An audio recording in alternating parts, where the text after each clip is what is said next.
আসসালামু আলাইকুম, জুবায়ের একাডেমির প্রো কোর্সে সবাইকে স্বাগতম। আশা করছি সবাই ভালো আছেন। আজকে আমরা বিং এ সাবমিট করব আমাদের ওয়েবসাইটটি। তো চলুন দেখে আসি কিভাবে কি করা যায়। তো আমরা এখান থেকে গুগলে এসে লিখতে পারি বিং ওয়েবমাস্টার টুল, বিং ওয়েবমাস্টার টুল এরকম লিখে সার্চ করতে পারি। যদি কারো জানা না থাকে তাহলে এভাবে বিং এর ওয়েবমাস্টার টুলে আমরা চলে যাব।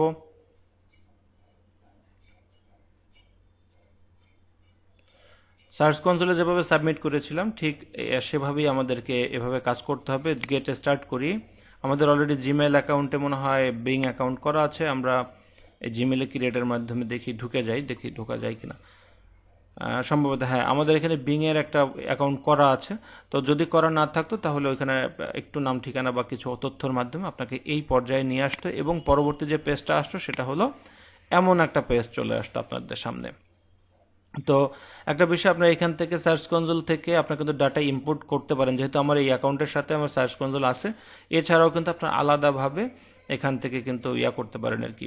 না, আলাদাভাবে এখান থেকে আপনারা কিন্তু সেট আপ করতে পারেন। তো চলুন আমরা আলাদাভাবেই সেট আপ করি। আমরা কফি কেকাফ, এটা হলো আমাদের ওয়েবসাইট। আমরা এখান থেকে আমাদের অ্যাকাউন্টটাকে এভাবে অ্যাড করব।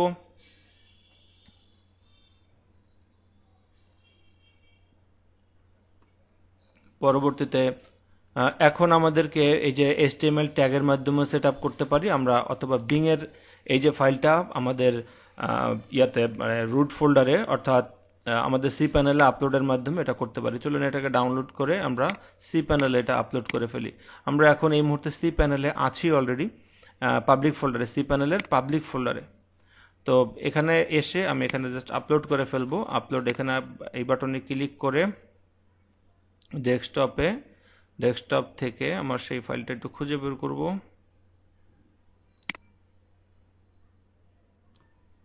এই যে বিং সাইট অথরিটি, এখানে আমার আপলোড হয়ে গেল। এরপর আমি ব্যাকে ক্লিক করব। ব্যাকে ক্লিক করার পর আমরা এখানে ভেরিফাইতে ক্লিক করব, দেখি আমাদের এটা ভেরিফাই হলো কিনা। কনগ্রাচুলেশনস আমাদেরকে জানাইছে। তো একইভাবে এভাবে আমরা কনগ্রাচুলেশন জানানোর পর এইভাবে চলে আসব। চলে আসার পর আমরা যেটা অ্যাড করেছি সেখানে যাওয়ার পর আমরা এখানে ঠিক একইভাবে আমরা আমাদের সাইট ম্যাপটা সাবমিট করব। সাইট ম্যাপে আসব। এখানে সাইট ম্যাপে ক্লিক করার পরে সাবমিট সাইট ম্যাপ দিব। এখানে আমাকে কিন্তু আমার সাইট ম্যাপটা খুঁজে বের করতে হবে। আমাদের সাইট ম্যাপটা কীরকম ছিল, এখানে আমাদের এই ইউআরএলটা ছিল এমন। তো আমি চাই না যে আমার সব কিছু, এখানে এটা না, এই এক্সএমএল ফাইল এটা আমি চাই না যে আমার সম্পূর্ণটা হোক, এখানে ইন্ডেক্স হোক। আমি চাই শুধুমাত্র আমার পোস্ট সেকশনটা আমার ইন্ডেক্স হোক। আমি এটা কপি করব, পুরো ইউআরএল কপি করার পরে আমরা এখানে আসবো এবং সাইট ম্যাপের ইউআরএল দিয়ে আমরা সাবমিট করে দেব। আমাদের অলরেডি সাবমিট হয়ে গেছে, এটা প্রসেসিংয়ে আছে। এখান থেকে ডাটা চলে আসবে কিছুদিনের মধ্যেই। তো আমরা তখন দেখতে পারবো যে বিং থেকে আমার কি পরিমাণ ভিজিটর আসছে। তো এখান থেকে সাইটের পারফরমেন্স থেকে আমরা এখান থেকেও বিং এর ইউজারগুলোকে আমরা ট্র্যাক করতে পারবো। তো একটা বিষয় হলো যে বিং এবং ইয়াহু সার্চ কনসোল সাবমিশন একই রকম এবং এদের অপটিমাইজেশন প্রসেসও অনেকটা একই রকম। যখন আমরা কন্টিনিউয়াস কাজ করব তখন দেখা যাবে যে আমাদের বিংও ক্রোল হবে এবং গুগল থেকেও আমাদের আর্টিকেলগুলো ক্রোল হবে। আমরা উভয় জায়গা থেকেও আমরা ভিজিটার পাবো।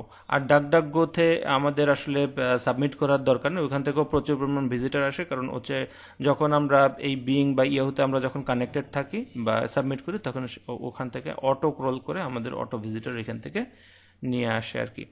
আর তো এটা হলো পদ্ধতি। তো এভাবে যদি অন্য কোনো সার্চ কনসোলে সাবমিট করতে চান প্রসেস একই, সাইট ম্যাপ সাবমিট করতে হবে এবং সেখানে এভাবে লগিংয়ের মাধ্যমে অ্যাকাউন্টটাকে ভেরিফাই করতে হবে আপনার সাইটের মাধ্যমে। তো এই ছিল পদ্ধতি, আশা করছি আপনারা পেরে যাবেন, চেষ্টা করুন। তো একটা বিষয় হলো যে এখানে যে পর্যাপ্ত আর্টিকেল হওয়ার পরে এখানে সাবমিট করাটা উচিত ছিল। যদি এখানে সাবমিট করেছে এটা খুবই বড় বিষয় না, তবে উচিত হলো যে আপনাদের যখন অন্ততপক্ষে 8-10টা আর্টিকেল পাবলিশ হয়ে যাবে তখন এটা সার্চ কনসোলে সাবমিট করে দেবেন। ওকে, তাহলে ভালো থাকুন, সুস্থ থাকুন, আল্লাহ হাফেজ।